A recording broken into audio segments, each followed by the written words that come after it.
ये सैलाब के दिनों का एक वाक़या है। हुआ कुछ इस तरह। अलीपुर के पुराने गांव में सैलाब आया हुआ था। हर तरफ पानी ही पानी था। घर, रास्ते, खेत सब डूब गए थे। रात के वक्त लोग रेस्क्यू बोट्स का इंतज़ाम करते रहे, मगर कुछ इलाके ऐसे थे जहां कोई नहीं आया। इन इलाकों का एक मकीन था बाबा करीम, 70-80 साल का बूढ़ा मज़दूर। उसकी कमर झुकी हुई थी, सांस आहिस्ता आहिस्ता चलती थी, लेकिन आंखें अब भी तेज़ थीं।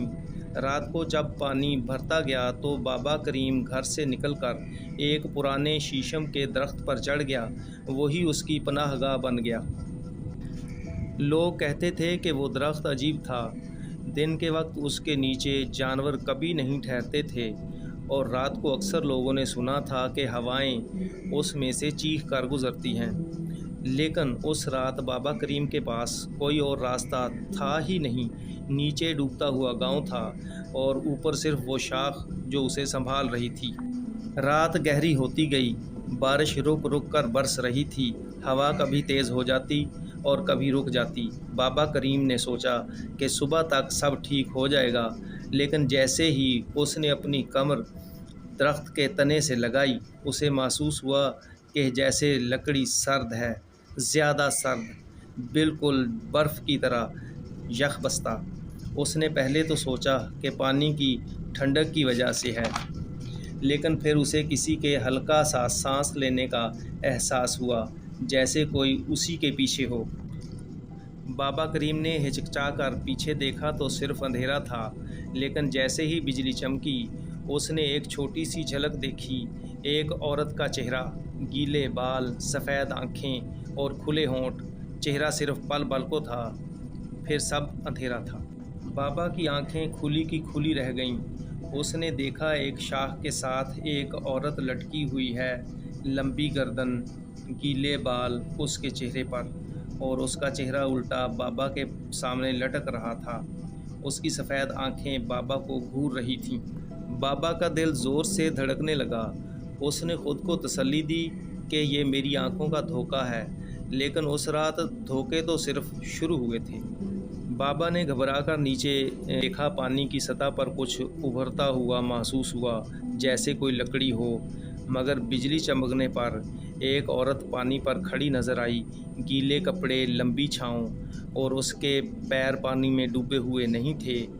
वो तैर नहीं रही थी, चल नहीं रही थी, और उसकी गर्दन टेढ़ी होकर बाबा की तरफ उठ गई।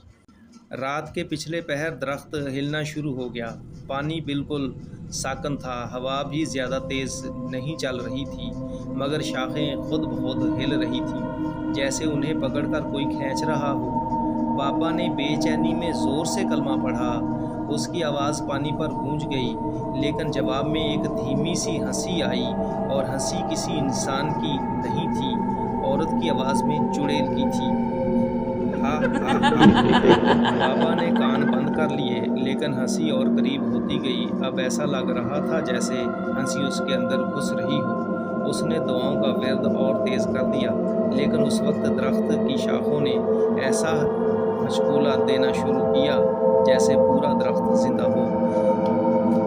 फिर वही आवाज़ आई, लेकिन घुटी घुटी सी, तू मेरे दरख्त पर क्यों आया? ये जगह तेरी नहीं है। बाबा करीम चिल्लाकर बोला, मैं मजबूर हूँ, मुझे जगह दो, मैं बस सुबह तक रुकूंगा। लेकिन उसका जवाब था एक चीख जो दरख्त के अंदर से गूंज उठी। शाखें एक एक करके हिलने लगीं, और बाबा ने महसूस किया कि जैसे उसे पाँव से पकड़कर खींच रही हूँ। बाबा ने शाख को ज़ोर से झपटा, खुद को बचाने की कोशिश में, मगर उस वक्त उसने साफ सुना, कान के बिल्कुल पास से आवाज़ आई, सुबह तक तू यहाँ नहीं रह सकेगा। बाबा करीम ज़ोर ज़ोर से चीखने लगा। उसने खुद को झटका दिया और एक दम शाख से फिसल गया। नीचे बहते पानी ने उसे अपने साथ ले लिया। उसके बाद किसी ने बाबा करीम को ज़िंदा नहीं देखा, सिर्फ उसका एक जूता अगले दिन पानी के साथ तैरता हुआ मिला, वहीं शीशम के दरख्त के नीचे। आज भी लोग कहते हैं कि जब सैलाब का पानी बढ़ता है और कोई उस दरख्त के पास जाता है, तो हवा में एक औरत की हंसी गूंजती है, कभी हल्की, कभी इतनी तेज़ कि इंसान की रूह तक कांप उठती है। اور کچھ لوگ قسم کھا کر کہتے ہیں کہ رات کے وقت اسی شاخ پر ایک بوڑھا شخص بیٹھا نظر آتا ہے جسے وہ بابا کریم کہتے ہیں، مگر وہ بابا کریم نہیں ہوتا۔